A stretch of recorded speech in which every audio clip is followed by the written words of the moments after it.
This channel does not promote any violent, harmful, or illegal activities. All content provided by this channel is meant for an educational purpose only. দেখুন, ভারত কড়া প্রতিক্রিয়া দিয়েছে। গোটা বিশ্বেই সমালোচনার ঝড়ও উঠেছে। ভারতের কেন্দ্রীয় বিদেশ সচিব ঢাকা সফরে যাচ্ছেন, কিন্তু তারপরেও বাংলাদেশের কোনো হেলদোলই নেই। বরং হিন্দুদের ওপর আক্রমণ যেন আরও ক্রমশ বাড়ছে। এবার রাজধানী ঢাকার ইসকনের মন্দিরেও ভাঙচুর হয়েছে। মার খেয়েছেন হিন্দু চিকিৎসক। দিকে দিকে অরাজকতার ছবি।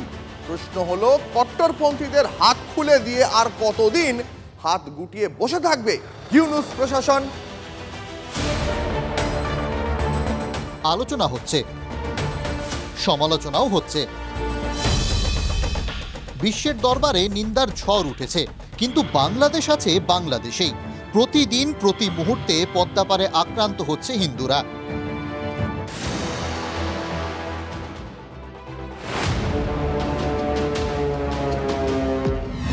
টার্গেট সেই ইসকন।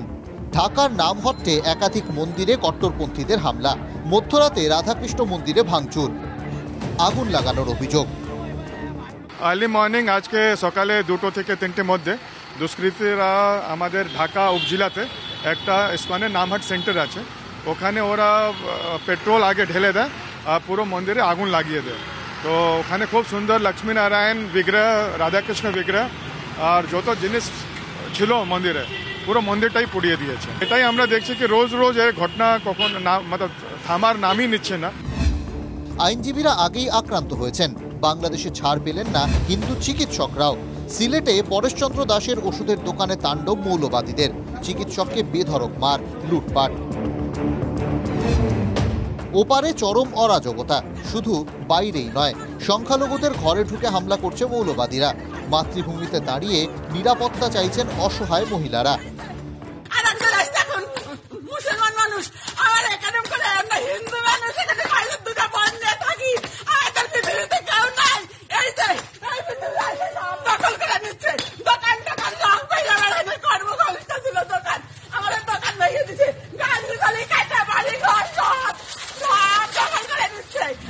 পদ্মাপাড়ে হারহিম করা হিন্দুদের ওপর নির্যাতনের প্রতিবাদে এপার বাংলায় পথে নেমেছে সনাতনীরা। দিল্লিতে কথা বললাম, কি করছে সব? আমি এখানে 12 জন এমপি রয়েছে, কি করছে, কিভাবে অত্যাচার হচ্ছে, কি হয় মানুষের মানব অধিকারের কোন জায়গায় পৌঁছে গেছে। তারিখে আমরা রানী রাসমণিতে মিটিং করেই আমরা দিল্লিতে রওনা হওয়ার ব্যবস্থা করছি। বাংলাদেশের শিক্ষাক্ষেত্রেও কট্টরপন্থীদের দাপাদাপি। হিন্দু ও ইসকনের সমর্থক হওয়ায় লাগাতার চাপ। শেষ পর্যন্ত পদত্যাগ করতে বাধ্য হয়েছেন বাংলাদেশের প্রিমিয়ার ইউনিভার্সিটির উপাচার্য অনুপম সেন। প্রশ্ন হলো, আর কতদিন হাত গুটিয়ে বসে থাকবে ইউনূস প্রশাসন? কতদিন নীরব থেকে কট্টরপন্থীদের সমর্থন? বিশ্বজুড়ে নিন্দার পরও কি ঘুম ভাঙবে না বাংলাদেশ সরকারের? TV9 বাংলা। বাংলাদেশে হিন্দুদের ওপর নির্মম অত্যাচার, ঘরে বাইরে প্রবল চাপের মুখে ঢাকা। আর এই পরিস্থিতিতে গল্প সাজিয়ে ভারতের বিরুদ্ধে হিংসার বিষ ছড়ানোর চেষ্টা বাংলাদেশের কট্টরপন্থীদের। বাংলাদেশের প্রত্যেকটা মানুষের ঐক্যবদ্ধভাবে এই মুহূর্তে ভারতকে উচিত শিক্ষা দিতে হবে। প্রকাশ্য সভা থেকে এই ভাষাতেই এবার ভারতকে হুমকি বাংলাদেশের কট্টরপন্থী নেতা সৈয়দ রেজাউল করিমের। এর পাশাপাশি আরও একবার ইসকনকে নিষিদ্ধ করার ঘোষণাও কট্টরপন্থীদের। কয়েকদিন আগেই আপনাদের মনে থাকবে ইউনূসের সঙ্গে দেখা করেন বাংলাদেশের এই কট্টরপন্থী নেতা সৈয়দ রেজাউল করিম। যদি যুদ্ধ করার দুঃসাহস দেখায় তাহলে ভারতের কালো হাতকে ভেঙে দেব। যদি ভারত আমাদের সাথে যুদ্ধ করতে চায় তাহলে বাংলাদেশের প্রত্যেকটা নাগরিক তার ঐক্যবদ্ধ হয়ে ভারতকে এমন শিক্ষা দিবে, এমন পরাস্ত করবে, তাদেরকে এমন ভাবে পরাজিত করবে যে পরাজিত ভারত কোনোদিন দেখে নাই, দেখবে না ইনশাআল্লাহ। বাংলাদেশে ভারতের জাতীয় পতাকার অবমাননা, একাডেমিতে প্রতিবাদী বুদ্ধিজীবীরা উপস্থিত, জিতেন্দ্র তিওয়ারি, লকেট চট্টোপাধ্যায়রা। কালচারাল অ্যান্ড লিটারারি ফোরামের তরফে প্রতিবাদ কর্মসূচি। ভারতের কলকাতার মাটিতে দাঁড়িয়ে মিনি পাকিস্তানের দাবি যারা করে তাদের জন্য অবাধ স্বাধীনতা আছে। কলকাতার মাটিতে দাঁড়িয়ে যারা হিন্দুদের হত্যা করার দাবি করে তাদের অবাধ স্বাধীনতা আছে।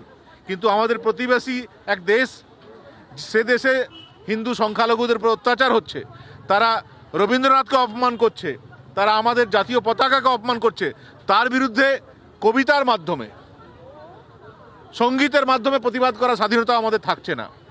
আমাদের ভালো লাগছে যে আমাদের শিল্পীদের কবিতাকে তারা ভয় পাচ্ছে।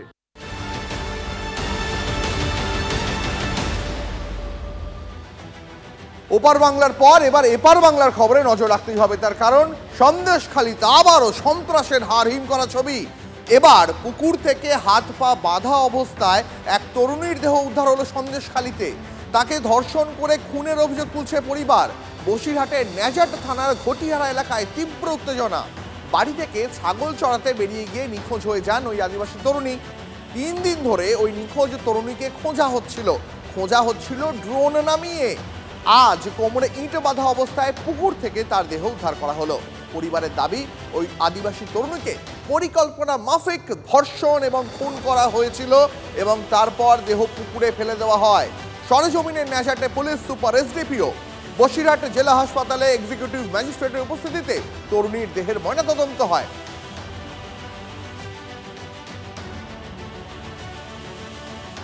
ঘোষপুর থেকে রায়পুরের দূরত্ব 5 কিলোমিটার। রায়পুরের বাসিন্দা অনামিকা জানা।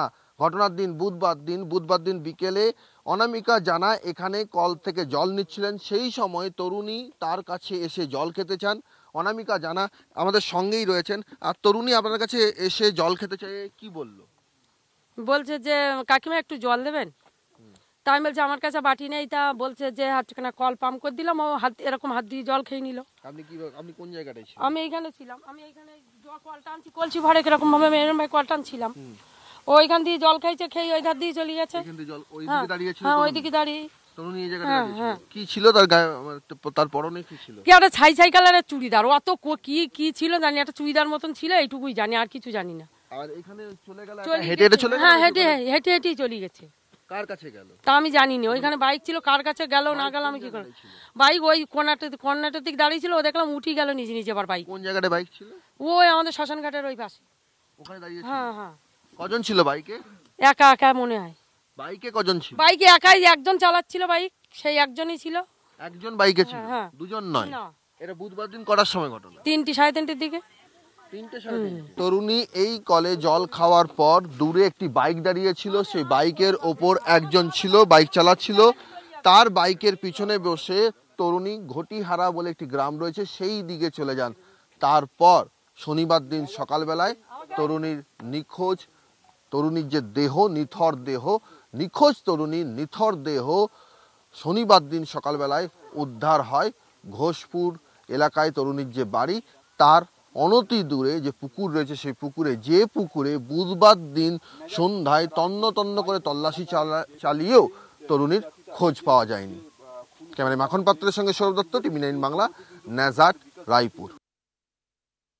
রাত নেই দিন নেই, আমরা এক জায়গা করে রাত মানে 12টা 1টা 2টো পর্যন্ত আমরা পর্যন্ত জেগে এই কদিন ধরে।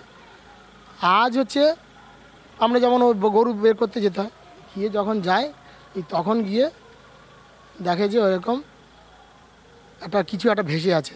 তখন আমাদেরকে খবর দেওয়া হয় যে তোমরা তাড়াতাড়ি এসো, কি একটা দেখা যাচ্ছে। বডিটা তোলা হলো, তুলে দেখা হলো চোর, হাত পা বাঁধা।